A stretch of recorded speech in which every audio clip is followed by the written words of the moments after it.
अरे आगे बढ़ते हैं।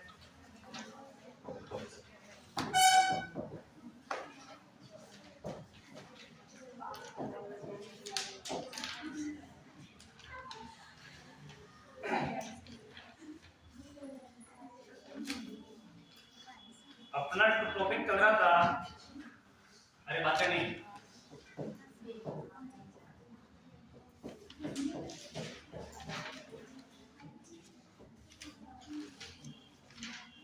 Chapter normal pregnancy.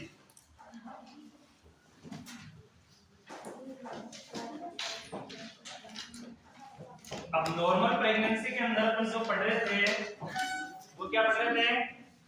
सेकेंड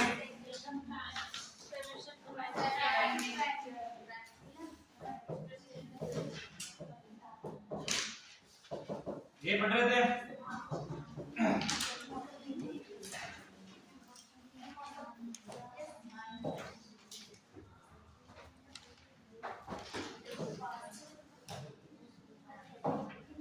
अब इसके अंदर कल तो अपने पास समय भी कम था, क्लास समाप्त होने वाली, इसलिए मैंने कुछ नहीं बताया, समझाया नहीं, एक्सप्लेन नहीं किया। इसके अंदर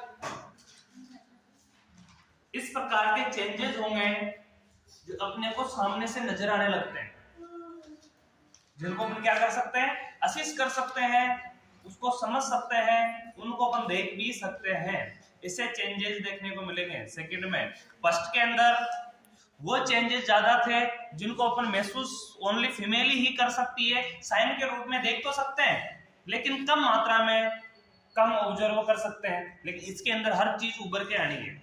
क्या आनी है? हर चीज उभर के, क्योंकि जैसे जैसे बच्चे का वेट बढ़ता जाएगा, जैसे जैसे बच्चे की हाइट बढ़ती जाएगी, जैसे जैसे बच्चे का आकार बढ़ता जाएगा, एम्नियोटिक फ्लूइड की भी मात्रा क्या होती जाएगी? बढ़ती जाएगी। अब एम्नियोटिक फ्लूइड बढ़ेगा, बच्चे का बढ़ेगा, ग्रोथ एंड डेवलपमेंट दोनों अच्छे से चलेंगे उसके, तो धीरे धीरे पेट में क्या होगा? आकार बढ़ने लगेगा। आकार बढ़ने लगेगा तो आपको पता है ज्यादा खाना खा लेते हैं, पानी ज्यादा पीने से पेट में इनको गलत होने लग जाते हैं, खिंचाव होने लग जाता है, आपरा जैसी कंडीशन हो जाती है। तो एक बच्चा है तो बच्चे में तो ये ज्यादा समस्या होगी। तो धीरे धीरे अपने को क्या होता है कि एक पेट भी बढ़ने लग जाता है। इसके साथ साथ खाने की प्रवृत्ति, इसलिए तो कहा जाता है कि प्रेगनेंसी में खाना कम खाना चाहिए। अब कम खाने का मतलब ये नहीं है कम खाओ। प्रेगनेंसी के अंदर डॉक्टर एक ही सजेशन देते हैं कि खाना कम खाओ और बार बार खाओ। क्या बोलते हैं? खाना कम खाओ और बार बार खाओ। इसलिए तो प्रेगनेंसी के अंदर ऐसे फूड ज्यादा उपयोग में लिए जाते हैं इसमें फाइबर युक्त हो, इसमें फाइबर की मात्रा ज्यादा हो, हर चीज न्यूट्रिएंट ज्यादा हो। जैसे ड्राई फ्रूट खाने के लिए बोलते हैं कि ड्राई फ्रूट खाओ। दूसरी चीज बोलते हैं कि फ्रूट खाओ, फल, सेब वगैरह, अनार वगैरह, जिससे ब्लड भी मेंटेन रहेगा और खाने से अच्छी पूर्ति भी करेगा, न्यूट्रिशन की भी पूर्ति करेगा। क्यों? क्योंकि फल कितने भी खा लो आप, फल कितने भी खा लो आप, कॉन्स्टिपेशन नहीं होता है। क्योंकि जो फल खा रहे हो वो क्या है? कच्चे हैं और ना उसमें ऑयल की मात्रा है। कॉन्स्टिपेशन की अधिकतर मात्रा होती है तली हुई चीजों से, और ज्यादा फैट से कॉन्स्टिपेशन होता है। ये अपने भी देखा होगा, ज्यादा ऑयली चीज खाओगे तो उससे कॉन्स्टिपेशन होता है, लेकिन वो तो ना तो उसमें कोई ज्यादा लिमिट है। दूसरी कंडीशन ये है कि पानी कम पियो, बार बार पियो, क्योंकि प्रेगनेंसी के अंदर पानी पीना सबसे अहम और इंपॉर्टेंट है। खाना आप खा रहे हो या नहीं खा रहे हो, कम खा रहे हो चलेगा, लेकिन पानी तो आपको मेंटेन पीना ही पीना है। क्यों? क्योंकि पानी की कमी से ही डाइजेस्टिव सिस्टम में प्रॉब्लम होती है, साथ के साथ रीनल में भी प्रॉब्लम होती है। किसमें प्रॉब्लम होती है? रीनल में भी। रीनल सिस्टम है, किडनी वगैरह, इसमें भी क्या होनी है? प्रॉब्लम। और जब पानी, आपको एक चीज बोलता हूं कि गर्मी के अंदर पानी कम पीना। गर्मी के अंदर कभी ऐसी कंडीशन आ जाए इसमें अपने को पानी न मिले तो अपने यूरिनरी ट्रैक्ट के अंदर जलन होना प्रारंभ हो जाती है। होती नहीं होती है? गर्मी के मौसम के अंदर अगर अपने को जैसे कहीं दूर जा रहे हैं, अपने पास पानी नहीं है, पानी की उपस्थिति नहीं है, अपना गला बिल्कुल सूखा हुआ है, बहुत ज्यादा पानी की कमी आ जाती है बॉडी में, यानी डिहाइड्रेशन तो नहीं हुआ लेकिन पानी की कमी आ जाएगी, और अपन उस समय यूरिन पास आउट करेंगे तो यूरिन एक तो पीला आएगा, बिल्कुल लाल जैसे कलर में आएगा, और दूसरी उसकी जो अपनी यूरिनरी ट्रैक्ट होगी उसमें जलन होना प्रारंभ हो जाती है। क्यों? उसका कारण सबसे बड़ा ये कि पानी नहीं पिया आपने। इसलिए बहुत सी बार फ्यूर में ऐसा होता है कि फ्यूर के अंदर क्या होता है कि अपना जो फ्लूइड है अंदर का यूरिन है, टेम्परेचर बढ़ जाता है, और अपन ने यूरिन पास आउट नहीं किया, ब्लैडर में यूरिन स्टोर तो क्या हो जाता है, वो भी गर्म हो जाता है। फ्लूइड गर्म होना ही होना है, इस बात को आप भी जानते हो। और जब अपन यूरिन पास आउट करते हैं तो अपनी जो जलन होती है, जलन होना प्रारंभ हो जाती है, और उसके बाद जो अपनी इंटरनल जो मेम्ब्रेन होती है यूरेथ्रा की, वो भी क्या हो जाती है, जल जाती है गर्मी से। तो अपन क्या है कि फीवर तो ठीक हो गया अपना, फिर भी 4-5 दिन तक है कि जब तक वो रिकवर नहीं होती, यूरिन में वही अनुभव होता है, जलन होती रहती है, और व्यक्ति को अनुभव इस प्रकार का होता है कि उसको यूरिन आ रहा है लेकिन वास्तव में नहीं आ रहा होता है, इसलिए वो बार बार यूरिन त्याग लेते जाता है, लेकिन उनको वास्तव में यूरिन नहीं आ रहा है, क्योंकि ब्लैडर पूर्ण होगा, उसमें कुछ मात्राएं होगी तभी यूरिन पास आउट कर पाओगे, लेकिन आपको अनुभूति फील हमेशा ऐसी रहेगी कि आपको यूरिन त्यागना चाहिए, क्योंकि हमेशा बारी बारी पर। वो क्यों होगा? क्योंकि अंदर की मेम्ब्रेन क्या हो चुकी है, डैमेज हो चुकी है, जल चुकी है। तो उस कंडीशन में आप डॉक्टर के पास जाओगे तो डॉक्टर ये पूछेगा सबसे पहले कि फीवर आया था, तो आप बोलोगे कहाँ आया था, फीवर आया था, बोलो कितने दिन पहले, 3-4 दिन पहले आया। तो उसका एक ही इलाज है, पानी ज्यादा पियो।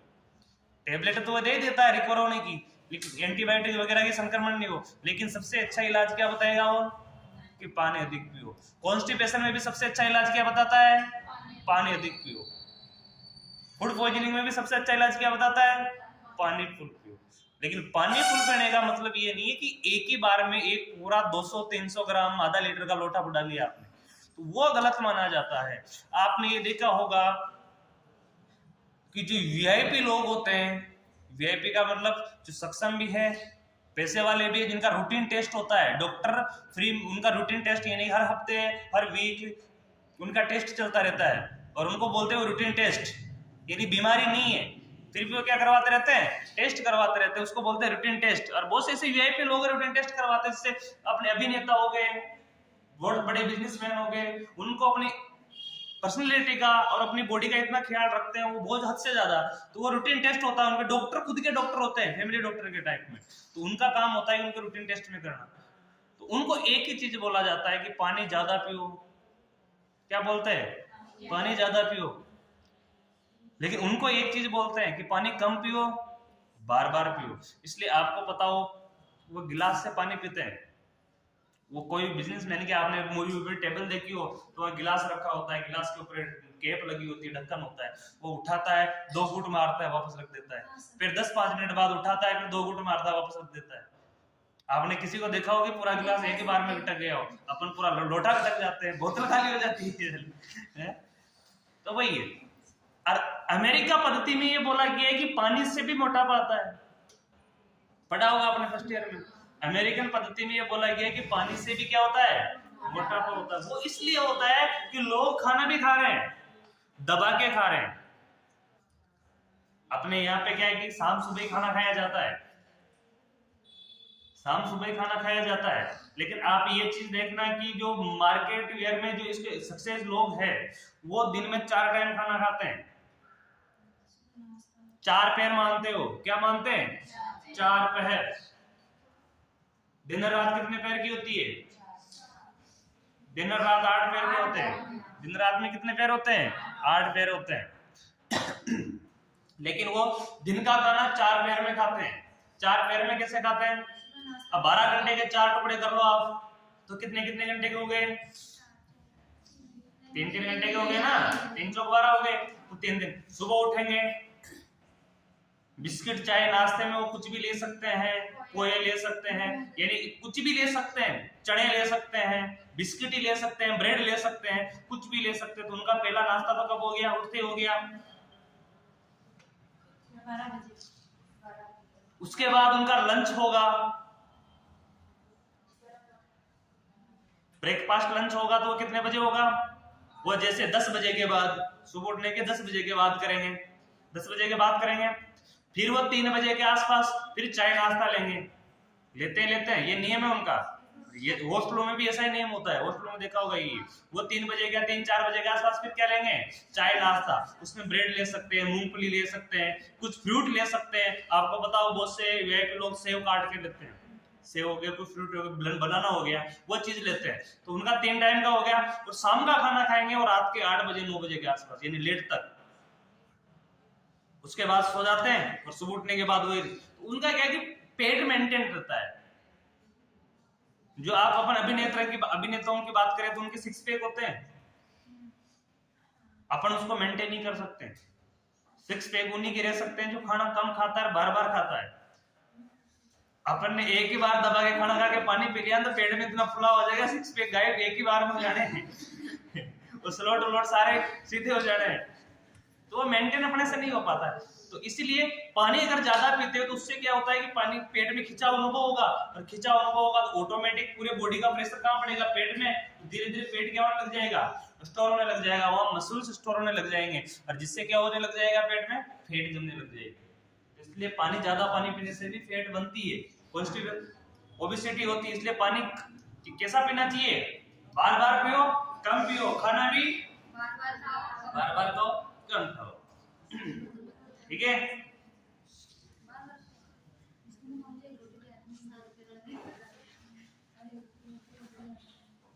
अब इसके अंदर अपन देख रहे थे कंडीशन, तो इसके अंदर अपन ने यूटेरस की फंडस हाइट निम्न प्रकार परिवर्तित होती है, यहां तक अपन ने पढ़ा। इसमें लिखा 16 वीक पर अम्लाइकस और सिम्पाइसिस प्यूबिस के मध्य कहां तक होती है। अब एक देखना, ये बॉडी है,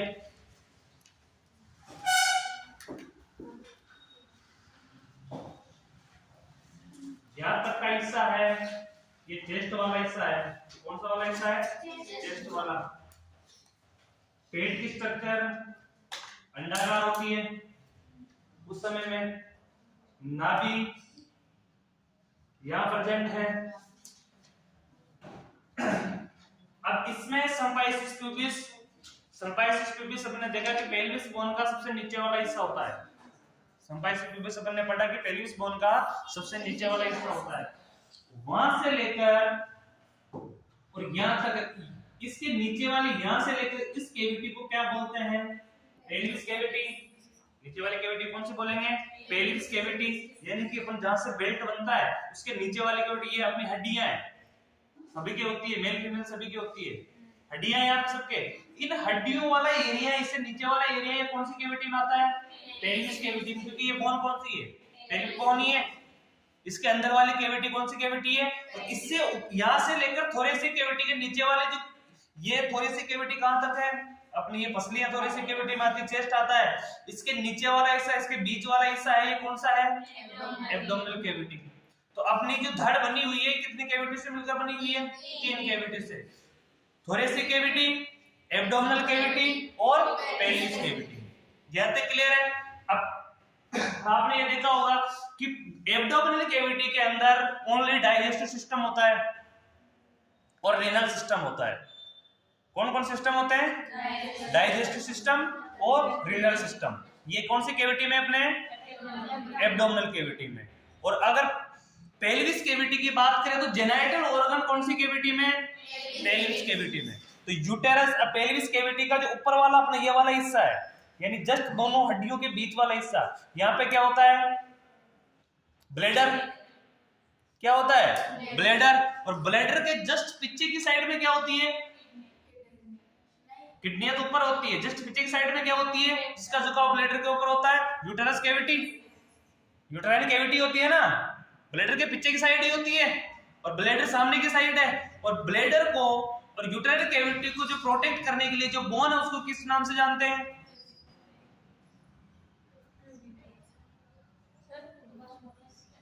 अरे अपने ब्लैडर के ऊपर बोन है, उसको किस नाम से जानेंगे, मॉन्स प्यूबिस के नीचे वाली बोन्स को प्यूबिक बोन ही बोलते हैं, अरे प्यूबिस ही बोलते हैं ना। तो इसके ऊपर है वो कौन सी बोन है, प्यूबिक बोन।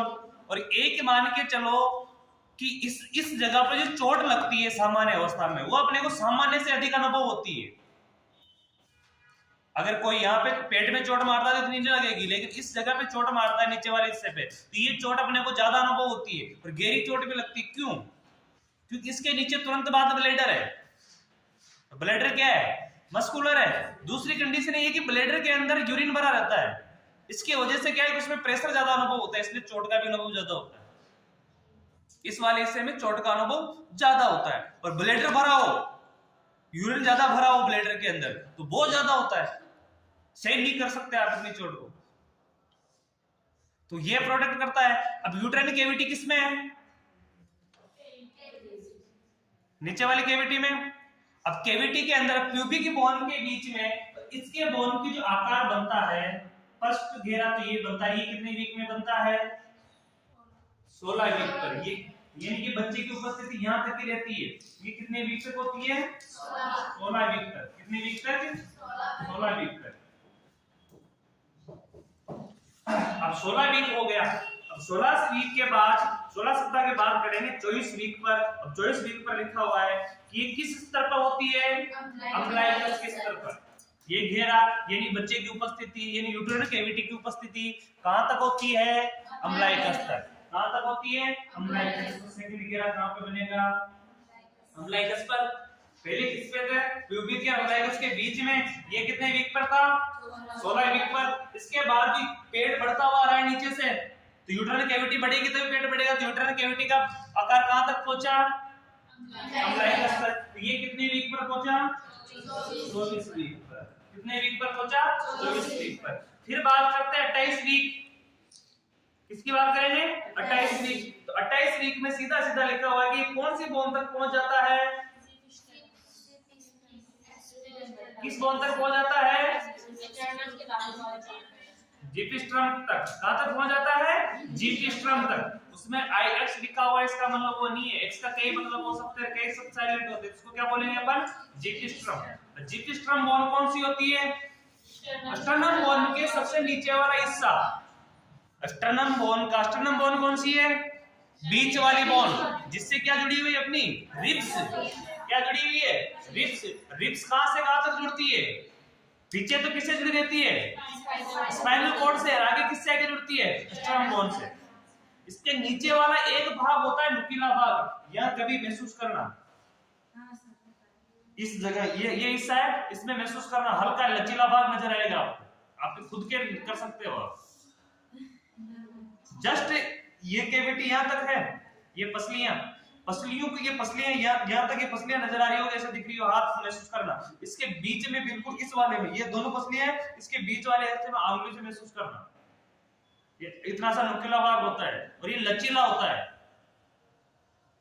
लचीला यानी ज्यादा मजबूत नहीं होता है, पट्टी जैसी स्ट्रक्चर होती है, तो टूटता कम है, झुकाव में ज्यादा जाता है, ग्रीन स्टील बोन जैसा होता है। तो ये यहाँ पर उपस्थित है इस प्रकार से।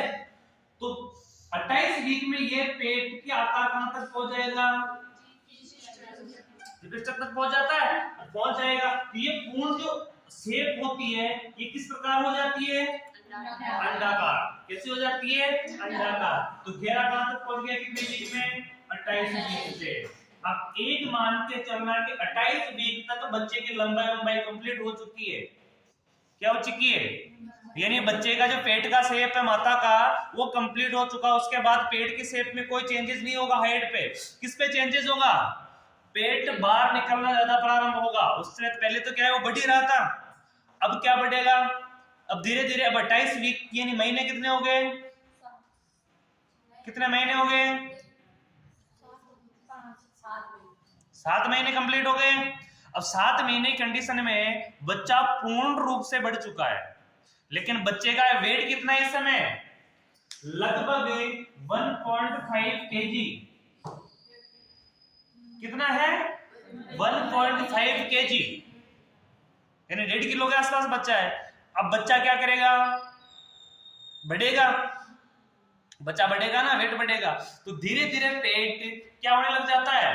बाहर आगे की ओर झुकाव होने लग जाता है। पेट में क्या होने लग जाता है? आगे की ओर झुकाव होने लग जाता है। अब आगे की ओर झुकाव होगा तो पेट मोटा आगे के सामने दिखाई देगा। तो धीरे धीरे ये, और ये 7 में से 8वें मंथ में ज्यादा होगा।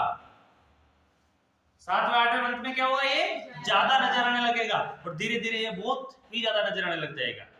और वो कंडीशन ऐसी होती है कि जब परिपक्व जो फर्स्ट टर्म होता है, मेन टर्म है, उसमें डिलीवरी होती है, यानी कि 38 से 40 वीक पर वहां तक वो पूर्ण रूप से हो जाता है, उसके बाद डिलीवरी हो जाती है।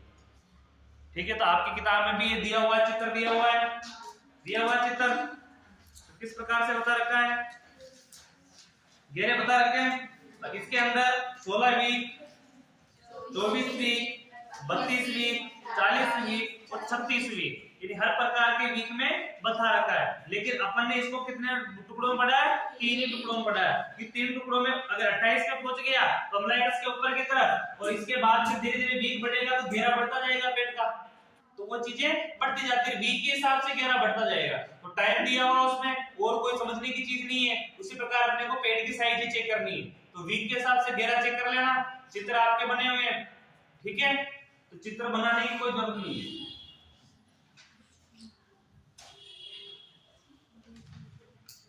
इसके बाद अपन बात करते हैं, तो अपना कहां तक लिख लिया था अपन ने,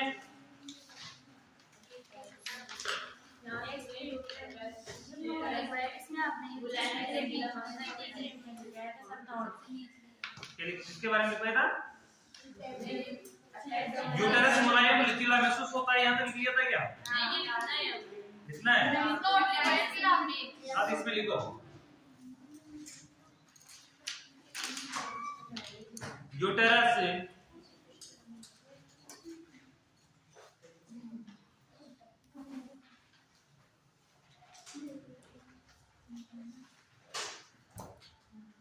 यूटेरस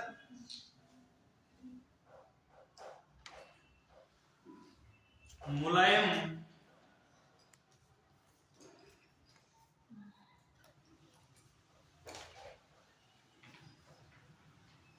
एवं लचीला महसूस होता है। यूट्रस मुलायम एवं लचीला महसूस होता है।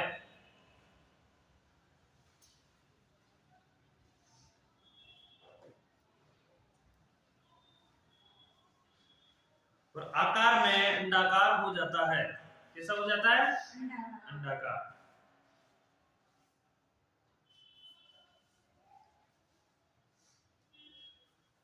लिखना Braxton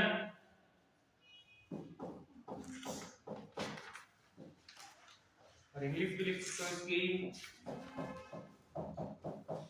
Braxton Hicks, Braxton Hicks संकुंचन अधिक प्रभावी हो जाते हैं।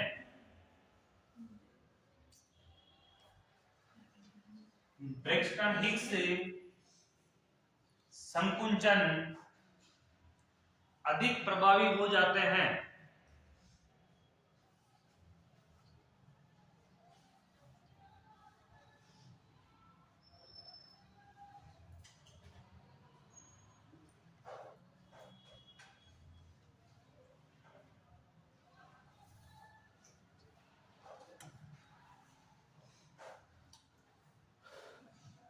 हेडिंग लगाओ नोट में,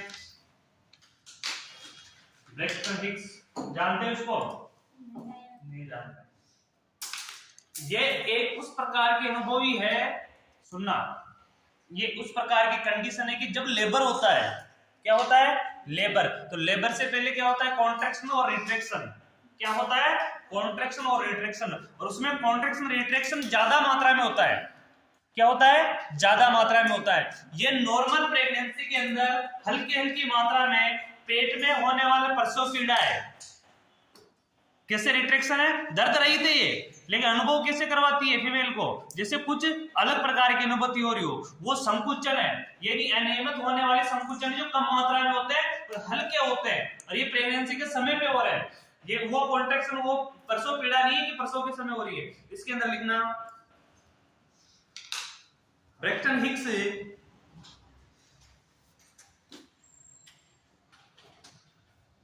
प्रेगनेंसी के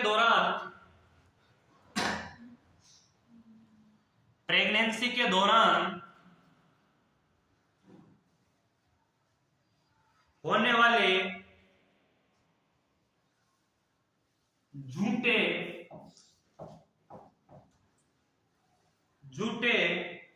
प्रसव संकुंचन होते हैं, झूठे प्रसव संकुंचन होते हैं। और ये होते क्यों है? बच्चे को मोमेंट करवाने के लिए। ये होते क्यों है? बच्चे को मोमेंट करवाने के लिए, क्योंकि बच्चे का जैसे जैसे आकार बढ़ता जाएगा वैसे वैसे बच्चा क्या है कि एक सतह को चिपकने लग जाता है। क्या करने लग जाता है?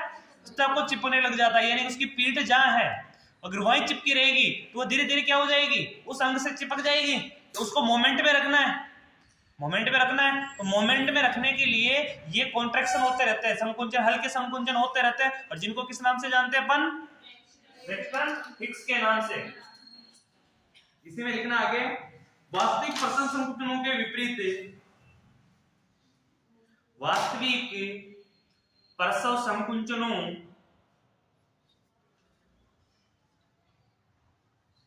के विपरीत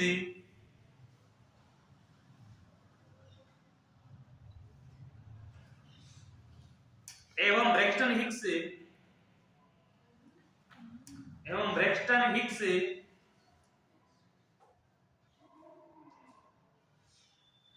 अनियमित आवर्ती के होते हैं। कैसे होते हैं? अनियमित आवर्ती के होते हैं।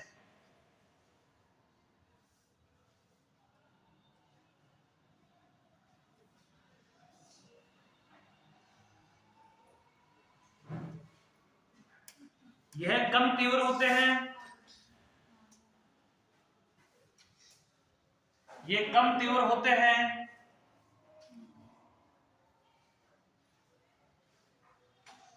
और स्थिति बदलने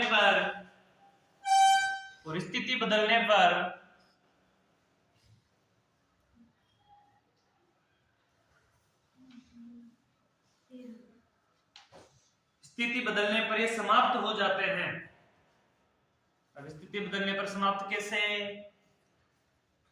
अरे कोई फीमेल लेटी हुई है, सुनना, लेटी हुई है, और लेटी लेटी को उसको पेट में अनुभव होता है कि कुछ अलग प्रकार की अनुभूति हो रही है, तो वो कौन से चेंजेस जो है, कौन सा संकुंचन होगा? वो ब्रेक्सटन हिक्स वाले। जब वो करवट चेंज कर लेती है तो कुछ समय के लिए ये बंद हो जाएंगे, हमेशा नहीं होते हैं, कभी कभार होते हैं, लेकिन ये संकुंचन है जो एक समान पोजीशन में रहने पे होने लग जाते हैं। खिंचाव भी हो सकता है या अन्य कारणों से भी हो सकता है। दूसरा फीटस को मूवमेंट करवाने के लिए भी होते हैं। और ये प्रसव के बिल्कुल विपरीत है, प्रसव जैसे नहीं होते। प्रसव का तो अलग प्रकार का अनुभव है, वो तो जोरदार और कॉन्ट्रैक्शन होगा। ये तीव्र भी कम होंगे, हल्के महसूस होते हैं। यानी ये भी साइन है, ओनली फीमेल को ही पता चलता है। ओनली किसको पता चलेगा? ये फीमेल को ही पता चलेगा। दूसरी चीजें कोई ऐसा जानकार व्यक्ति हो तो वो हाथ रख के भी इसका पता लगाया जा सकता है, पेट के ऊपर हाथ रख के इसका अनुभव कर सकता है वो। लेकिन इसमें जिससे फीमेल की स्थिति चेंज हो जाती है, ये क्या हो जाते हैं? बंद हो जाते हैं। नेक्स्ट लिखना, एक्सटर्नल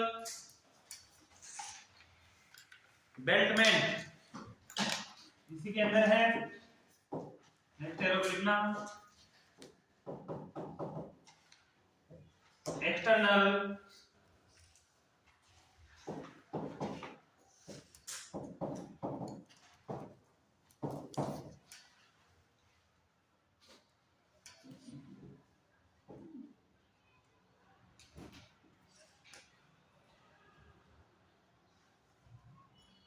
उपस्थित होते हैं, एक्सटर्नल बेल्टमेंट उपस्थित होते हैं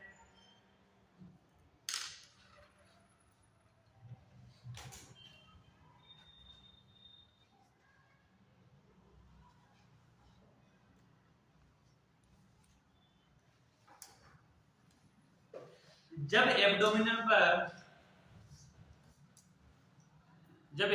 पर एक ओर से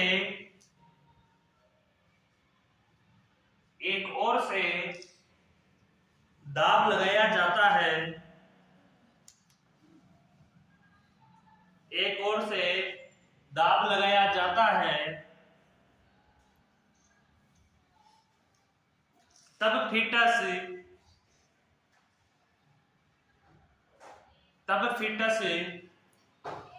मुक्त गति, जब फीटस मुक्त गति दर्शाता है,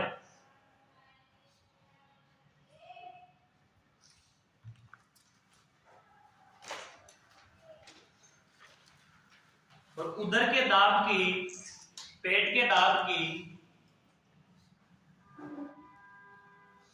दाब की विपरीत दिशा में चला जाता है।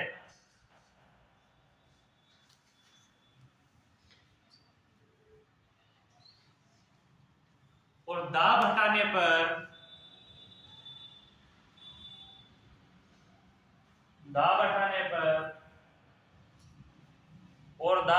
पर पुनः अपनी स्थिति में आ जाता है।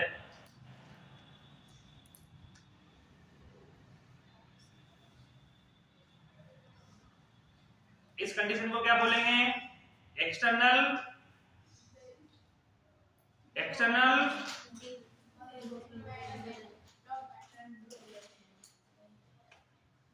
बेल्टमेंट। अब इसमें एक चीज देखना, एक्सटर्नल बेल्टमेंट क्यों किया गया है? ये बच्चे में उपस्थित होता है, पेट के अंदर उपस्थित होता है। तो इसके अंदर क्या होता है? ये एक जांच प्रक्रिया भी है। ये क्या है? जांच प्रक्रिया है। जब पल्पेशन किया जाता है, पल्पेशन का मतलब क्या होता है? महसूस करना, हाथ से महसूस करना। जब पल्पेशन किया जाता है, पेट को पल्पेशन करना यानी हाथ से महसूस किया जाता है, तब ये गति का अनुभव करवाता है। एक जांच प्रक्रिया है और ये दिखाता है। यानी पल्पेशन करेंगे अपन, बच्चा गर्भ के अंदर है और बच्चा इस कंडीशन में महसूस हो जाता है। बाहर से महसूस करने की बच्चे की पोजीशन, क्योंकि जिस तरफ बच्चा होगा उस तरफ हार्डनेस होगी, जिस तरफ बच्चा नहीं होगा उस तरफ हार्डनेस नहीं होगी। और इस तरफ बच्चा की हार्डनेस आ रही है गर्भ के अंदर, और उस तरफ अपन हाथ से प्रेशर मारते हैं, दबाते हैं, तो बच्चा मूवमेंट करके दूसरी तरफ आ जाता है। और जब हाथ को हटा दिया जाता है तो वापस उसी कंडीशन में आ जाता है। तो बच्चा मोमेंट को दर्शा रहा है, और मोमेंट को दर्शाने क्या कौन सा बोला गया है? चेंज बोला गया है एक्सटर्नल बेल्टमेंट। क्या बोला गया है? ठीक है।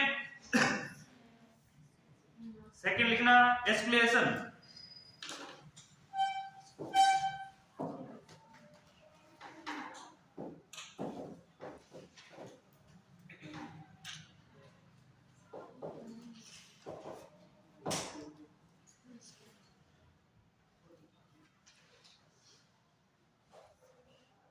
इसका हिंडर्थ क्या होता है? परिश्रवण, कान से सुनना। इसका अर्थ क्या होता है? परिश्रवण यानी सुनना। परिश्रवण यानी सुनना। पल्पेशन, एस्कुलेशन ये नहीं पढ़ा क्या? पढ़ा तो होगा ना पहले। हाँ,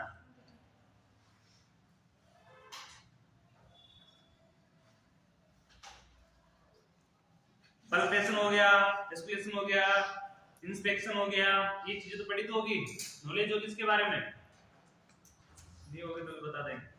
इसमें देखना एस्कुलेशन द्वारा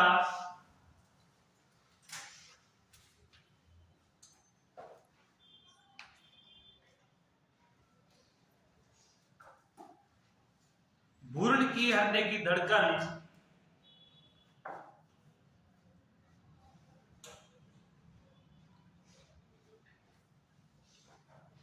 लगभग 18 से 20 वीक पर, लगभग 18 से 20 वीक पर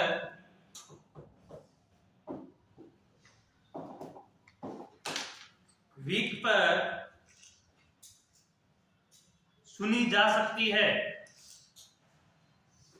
सुनी जा सकती है यानी बच्चे की धड़कन कब सुन सकते हैं?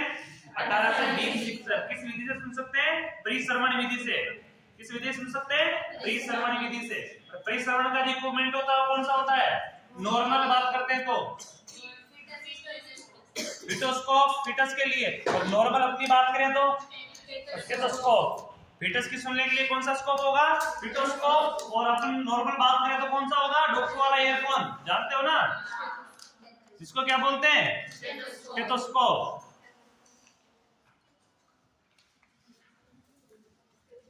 आरंभ में ये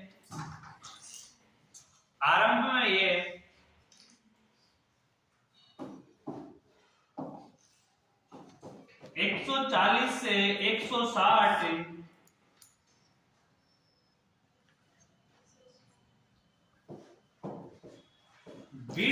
मिनट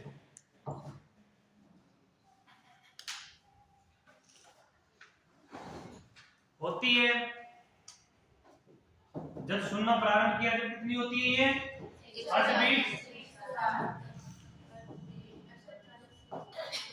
और धीरे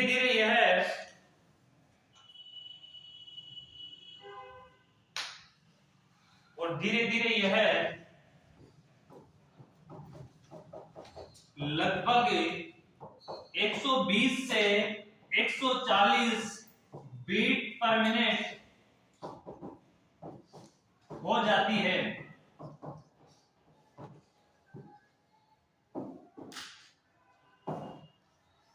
ये आंकड़े याद रखना, रख लोगे याद। स्टार्टिंग में जो सुने तब कितनी थी,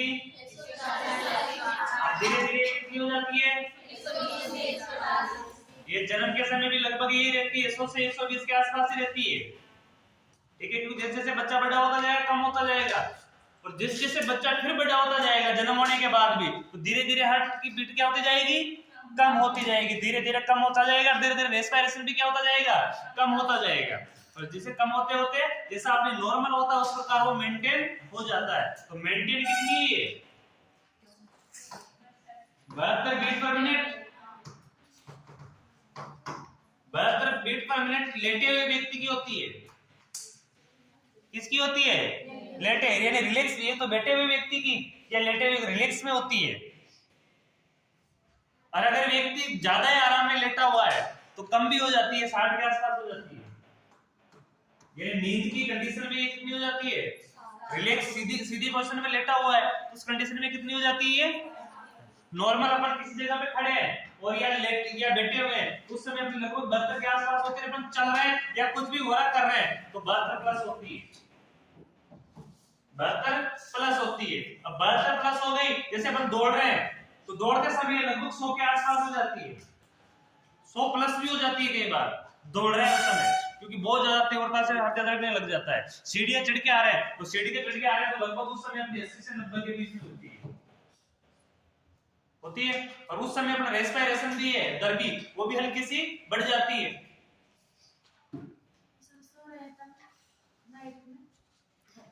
अगर अपन ज्यादा रिलैक्स मोड में सो रहे हैं ना तो उस समय अपनी 60 ही धड़कता है, लगभग 60 के आसपास चलता रहता है। और जैसे अपन खड़े हैं या बैठी कंडीशन में है तो अपन रिलैक्स, लेकिन या तो नॉर्मल खड़े हैं एक ही जगह पर या बैठे हुए हैं तो उस समय में लगभग अपनी 72 के आसपास है। और अपन लेटे भी हुए जागृत अवस्था में, जागी हुई अवस्था में, उस समय में अपनी बॉडी मोमेंट में कुछ तो कुछ कर ही रहे होंगे तो उस कंडीशन में अपनी 72 बार चलती रहती है, लगभग आइडिया ही होता है। लेकिन अपन कुछ चल रहे हैं या कुछ वर्क कर रहे हैं, कुछ मोमेंट कर रहे हैं तो उसमें अपनी 72 प्लस चली जाती है। और जैसे जैसे अपन को दौड़ कर रहे हैं ऐसा काम कर रहे हैं जिसमें अपने को हाफो दप हो जाए, सांस चढ़ने की प्रॉब्लम होने लग जाए ऐसे, तो उस कंडीशन में ये 100 के आसपास पहुंच जाती है। इसलिए 60 से 100 नॉर्मल मानी जाती है। लेकिन ये जैसे कोई लेटा हुआ व्यक्ति की 100 चल रही है तो फिर एबनॉर्मल है। कोई व्यक्ति लेटा हुआ है और उस समय उसकी 100 चल रही है तो एबनॉर्मल है। कोई दौड़ कर रहा है उस समय चल रही है तो वो नॉर्मल है। वो हर परिस्थिति के हिसाब से है। इसलिए मेन तो कितनी है एग्जिट तो 72 बीट पर मिनट। आगे हेडिंग लगाना है वेजाइनल एग्जामिनेशन। इसी के अंदर वेजाइनल एग्जामिनेशन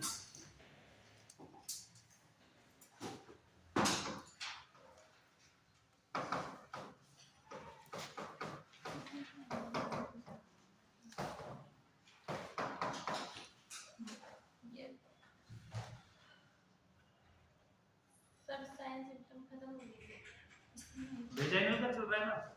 नहीं मतलब साइंस सिम्टम तो खत्म हो गया लेकिन वेजाइनल एग्जामिनेशन ये सेकंड ट्राइमेस्टर में चल रहा है। नहीं इसी में सेकंड में ही है। सेकंड ट्राइमेस्टर में वेजाइनल एग्जामिनेशन तो साइन के अंदर ही हो रहा है कि वेजाइनल के अंदर क्या-क्या चेंजेस होंगे।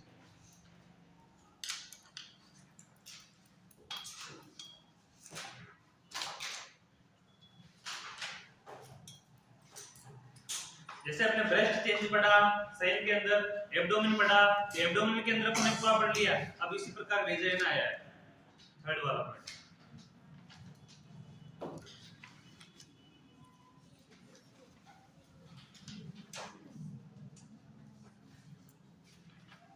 वेजाइनल एग्जामिनेशन में क्या क्या आएगा?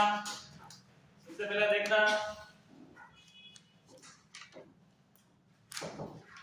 वेजाइनल वॉल और गहरा हो जाता है।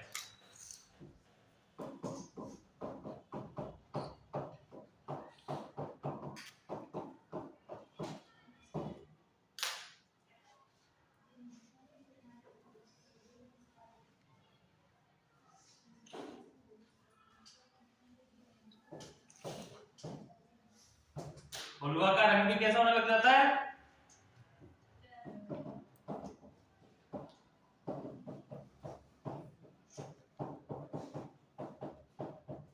वुल्वा का रंग भी गहरा हो जाता है।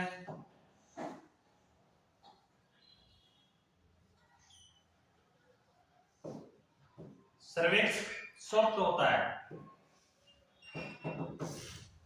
सर्विक्स सॉफ्ट होता है। वेजाइना वुल्वा का तो रंग क्या होने लग जाता है? गहरा होने लग जाता है। और सर्विक्स वाला हिस्सा क्या है? पहले भी सॉफ्ट ही था और उसमें भी सॉफ्ट ही होता है।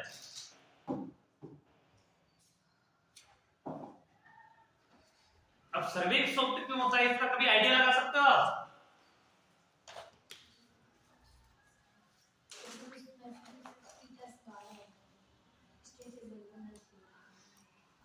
सर्विक्स के ऊपर कैविटी है। कैविटी कहां से जुड़ी हुई है? सर्विक्स से जुड़ी हुई है। वेजाइना सर्विक्स ही बीच में है कैविटी के। उसके ऊपर क्या है? बच्चा है। अगर ये हार्ड होता है या मोटा होता है तो बच्चे को मूवमेंट में क्या आने लग जाएगी? दिक्कत, क्योंकि बच्चे का भार पूरा इसके ऊपर है। और ये हार्ड होगा तो ये क्या हो जाएगा? टूटेगा भी जल्दी, खुलेगा भी जल्दी।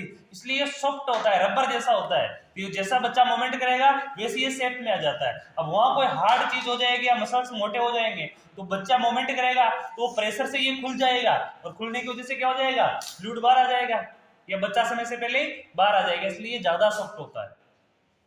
ठीक है, क्योंकि सॉफ्ट चीज को आप जैसे भी डालोगे ना मूवमेंट में वैसी हो जाएगी, और हार्ड तो नहीं होगी। हार्ड में तो ज्यादा प्रेशर डालोगे तो ज्यादा प्रेशर राइज हो जाएगी, और प्रेशर आ जाएगा तो टूट जाएगी। ये तो मुंह है, बंद है, उस समय क्लोज है, खुल जाएगा, इसलिए होता है। अब इसमें लिखना आगे diagnostic test in second trimester. कौन कौन से टेस्ट करते हैं सेकंड ट्राइमेस्टर में?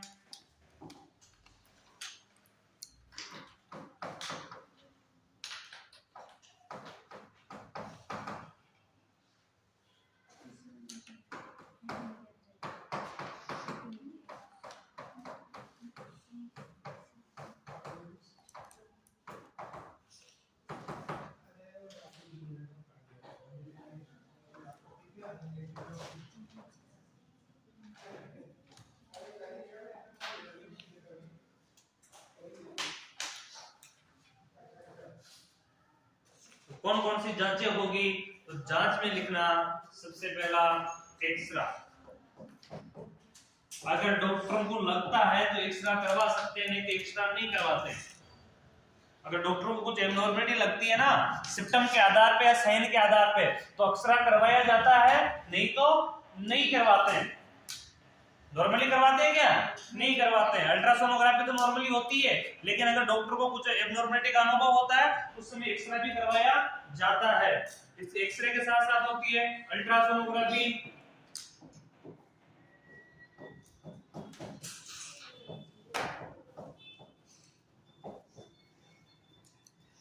अल्ट्रासोनोग्राफी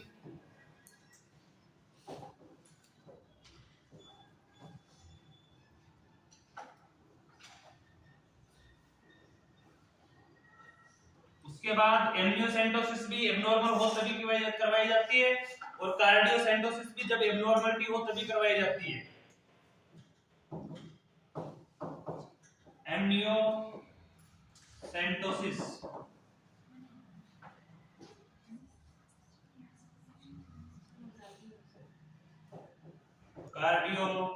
कार्डियोसेंटोसिस। एमनियोसेंटोसिस और कार्डियोसेंटोसिस के बारे में पता है? निकाल कर उसकी जांच करते हैं, एब्नॉर्मलिटी का पता लगाते हैं, और कार्डियोसेंटेसिस में बच्चे के हार्ट के आसपास का जो फ्लूइड है, हार्ट का फ्लूइड, उसको निकालते हैं और उसकी जांच करते हैं।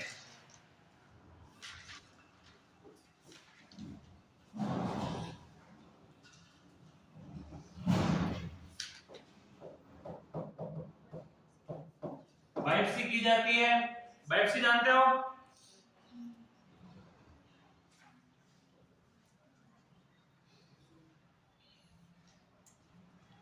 जानते हो क्या?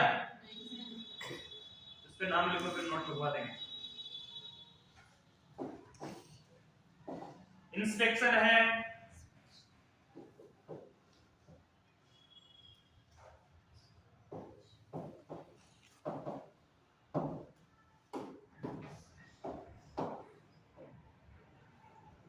एस्कुलेशन है,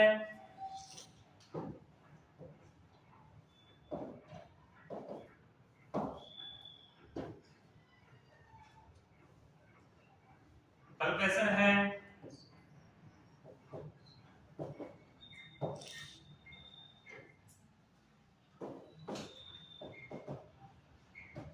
वेजाइनल एग्जामिनेशन है,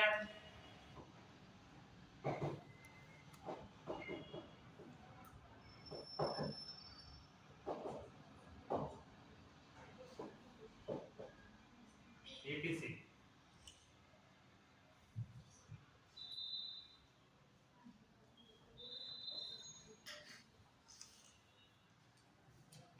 ये जांचें सिम्टम के आधार पे, साइन के आधार पे, प्रॉब्लम के आधार पे करवाई जाती है। नहीं तो नॉर्मल जांच, एक तो बायोप्सी करवाते हैं और दूसरी अल्ट्रासोनोग्राफी करवाते हैं। कौन सी करवाते हैं? बायोप्सी करवाते हैं, अल्ट्रासोनोग्राफी करवाते हैं। तो बायोप्सी भी नॉर्मल नहीं होती, इसमें बायोप्सी भी कोई गांठ वगैरह कुछ या अलग प्रकार की अनुभूति होती है ना, तो उसको चेक करने के लिए करवाई जाती है। लेकिन तो बायोप्सी भी नहीं होती, अल्ट्रासोनोग्राफी होती है और दूसरा ब्लड कल्चर टेस्ट होता है। कौन सा टेस्ट होता है? ब्लड कल्चर टेस्ट, यानी ब्लड के अंदर क्या क्या बढ़ा है, क्या घटा, ब्लड की हीमोग्लोबिन कितना है, उस चीज की टेस्ट किया जाता है, यानी ब्लड। और दूसरा कुछ कंडीशन में यूरिन टेस्ट भी किया जाता है। बायोप्सी क्या होती है? बायोप्सी में लिखना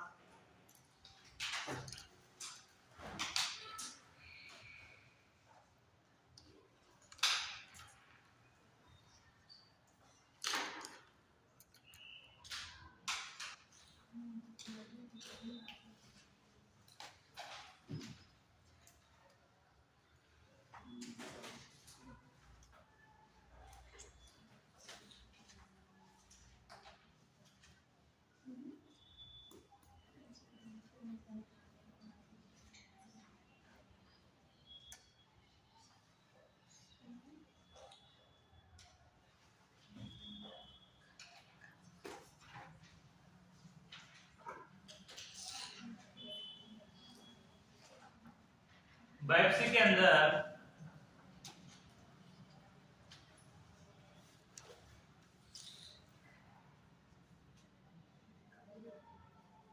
लिख लो, इसमें बायोप्सी एक एग्जामिनेशन टेस्ट है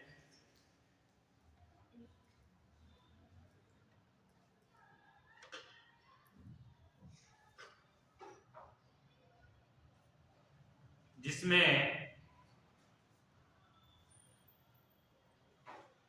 शारीरिक ऊतकों का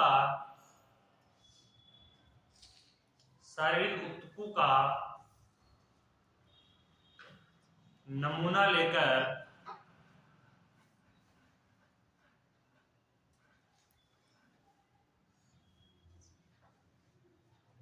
जांच की जाती है। शारीरिक ऊतकों का नमूना लेकर जांच की जाती है।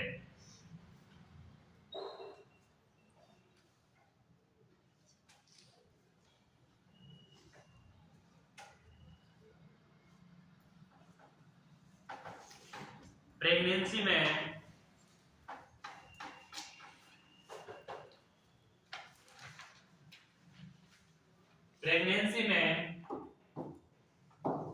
इंडोमेट्रियल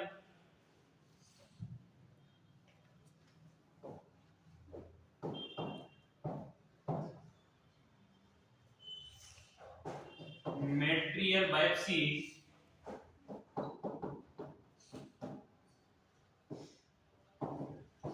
की जाती है। कौन सी बायोप्सी की जाती है? इंडोमेट्रियल जो लेयर है उसके कुछ ऊतक निकाले जाते हैं, कुछ टुकड़ा निकाला जाता है और उसकी क्या की जाती है? जांच की जाती है कि इसमें कोई एब्नॉर्मलिटी तो नहीं है। इसको बोलते हैं बायोप्सी। बायोप्सी वैसे पूरी बॉडी की कर सकते हैं और बायोप्सी विशेष तौर पे गांठ हो गई, कैंसर हो गई, उनका पता लगाने के लिए की जाती है। ठीक है, तो बायोप्सी भी अगर जरूरत हो, एबनॉर्मलिटी नजर आए डॉक्टरों को तो करवाते हैं, लेकिन नॉर्मल टेस्ट अगर करवाने के बोल तो कौन कौन से करवाते हैं? ब्लड कल्चर होता है, ब्लड टेस्ट होता है और इसके अलावा अल्ट्रासोनोग्राफी होती है। अगर अल्ट्रासोनोग्राफी करने के बाद अगर डॉक्टर को कुछ एबनॉर्मलिटी नजर आती है अल्ट्रासोनोग्राफी में, तो उसके बाद वो उसके हिसाब से जांचें करवाते हैं।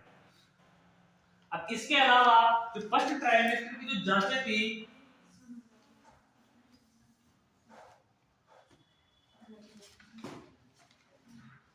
इसके अलावा जो विशेष प्रकार की सहायक जांचें होती है फर्स्ट ट्राइमेस्टर में, वो कौन कौन सी होती है? नॉर्मल जांच की बात करें तो उसमें थायराइड की जांच भी होती है, HIV की जांच भी होती है, STD की जांच भी होती है, यूरिन टेस्ट भी होता है। हर प्रकार के टेस्ट में किया जाता है कि फीमेल को किसी प्रकार की कोई प्रॉब्लम तो नहीं है या कोई बीमारी तो नहीं है। बच्चे के साथ साथ किसका एग्जामिनेशन भी किया जाता है? माता के बॉडी का भी एग्जामिनेशन किया जाता है कि ऐसी कोई प्रॉब्लम तो नहीं है जिससे बच्चे को आगे चलकर क्या हो सके, दिक्कत का सामना कर सके। इसके लिए हेडिंग लगाने इसमें थर्ड ट्राइमेस्टर।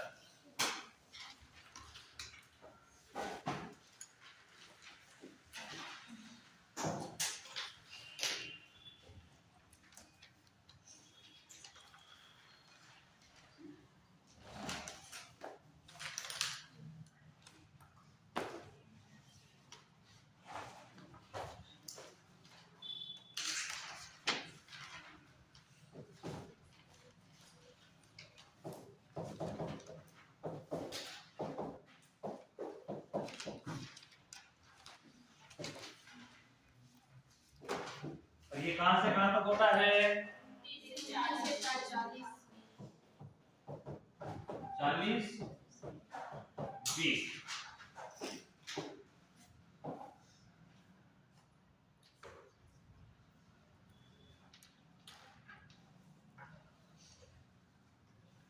इसमें सिस्टम लिखना,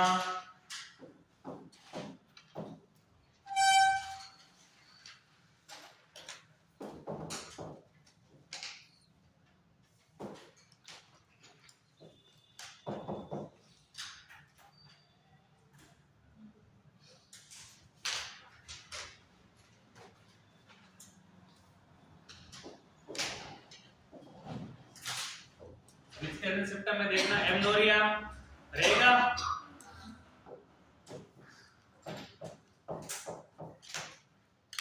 एमनोरिया जारी रहता है।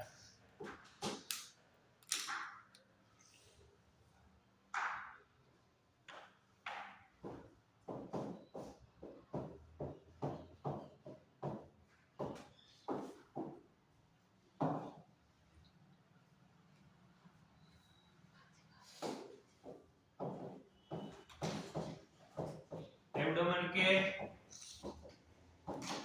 आकार में वृद्धि,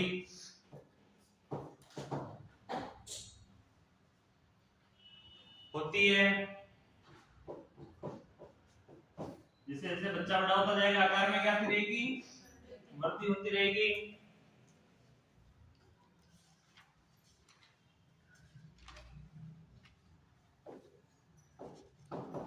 इस ट्राइमेस्टर में फीमेल को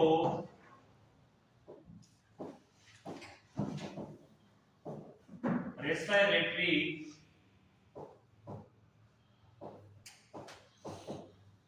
प्रॉब्लम से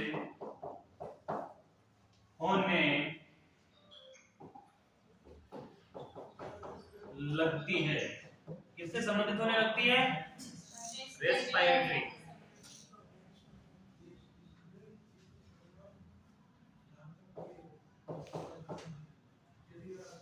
और ऐसा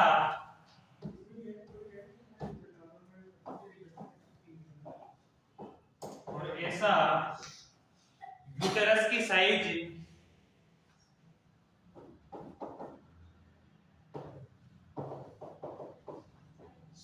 में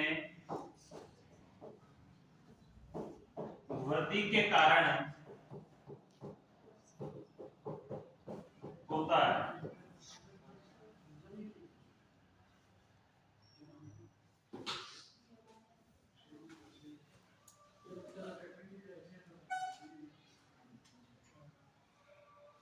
बीच में एक चीज देखना, ये उस कंडीशन में ज्यादा होता है जब बच्चे का हेड ऊपर होता है। ये जो प्रॉब्लम होती है कौन सी, रेस्पिरेटरी प्रॉब्लम होती है फीमेल में, श्वसन में दिक्कत आता है, वो कब ज्यादा होता है? एक तो पेट का आकार बढ़ गया, कहां तक पहुंच गया, थोरेसिक कैविटी तक, कैविटी का एब्डोमिनल कैविटी को कवर कर लिया पूरा। दूसरी कंडीशन है कि जिस कंडीशन में बच्चे का हेड ऊपर की साइड होता है उस कंडीशन में ज्यादा प्रॉब्लम होती है। क्यों प्रॉब्लम होती है? क्योंकि एब्डोमिनल और इसके अलावा एब्डोमिनल कैविटी और थोरेसिक कैविटी के बीच में जो इसको अलग करने का जो काम करता है वो कौन करता है? डायफ्राम। कौन करता है? डायफ्राम। और आपने ये चीज देखी होगी कि जब श्वसन क्रिया करते हैं तो डायफ्राम नीचे आता है तो ऊपर जाता है, नीचे आता है ऊपर जाता है, जिसके कारण क्या होता है? पेट भी हिलता है, पेट भी मूवमेंट करता है श्वसन क्रिया में। जब बच्चे का हेड ऊपर की तरफ होगा तो बच्चे का हेड क्या है? मजबूत होता है, बोन का बना हुआ है। तो उस कंडीशन में क्या है कि जो अपना डायफ्राम है, डायफ्राम पूर्ण रूप से नीचे नहीं जा पाता है। क्या नहीं जा पाता है? पूर्ण रूप से नीचे नहीं जा पाता है, जिससे जो लंग्स है उसमें हवा क्या रहती है? कम भर पाती है। क्योंकि डायफ्राम नीचे जाएगा तभी थोरेसिक कैविटी में वो लंग्स पूर्ण रूप से फूलेंगे। जब डायफ्राम एक जगह फिक्स हो गया है, ज्यादा उसका मोमेंट नहीं बन पा रहा है, तो लंग्स में हवा भी जितनी कम होगी, इस कारण से रेस्पिरेटरी प्रॉब्लम होने लग जाती है। जब बच्चा लाइटनिंग पोजीशन में हो जाता है, लाइटिंग पोजीशन में चला जाता है, लाइटिंग पोजीशन में मतलब होता है कि बच्चे का हेड नीचे की तरफ हो जाता है। किस तरफ हो जाता है? हेड। तो पैर ऊपर की तरफ हो जाते हैं, तो उस कंडीशन में होता है कि हार्डनेस कम रहेगी और पैर तो बच्चे के मुड़े हुए रहेंगे। उस कंडीशन में डायफ्राम वापस मूवमेंट में आ जाता है, पूरा तो नहीं आता है, पूरा मूवमेंट में, लेकिन हल्का मूवमेंट में आ जाता है। तो फीमेल को क्या होता है? रिलीफ का फील होता है। लेकिन प्रेगनेंसी का ये जो लास्ट का ट्राइमेस्टर है, इसके अंदर उसको रेस्पिरेटरी संबंधी प्रॉब्लम रहती रहती है। और प्रॉब्लम ये रहती है कि वो ज्यादा चल नहीं पाती, ज्यादा वर्क नहीं कर पाती, श्वास चढ़ने जैसी कंडीशन उसकी रहती है। क्यों? क्योंकि उसका सबसे बड़ा यही है कि एब्डोमिनल की साइज बढ़ जाती है, यूट्रल कैविटी की साइज बढ़कर ऊपर तक पहुंच जाती है, तो डायफ्राम क्या नहीं कर पाता है? नीचे नहीं आ पाता है। इसके लिए उसको प्रॉब्लम रहती है। समझ में आया? इसमें हेडिंग लगाओ। चलो काफी है आज के लिए।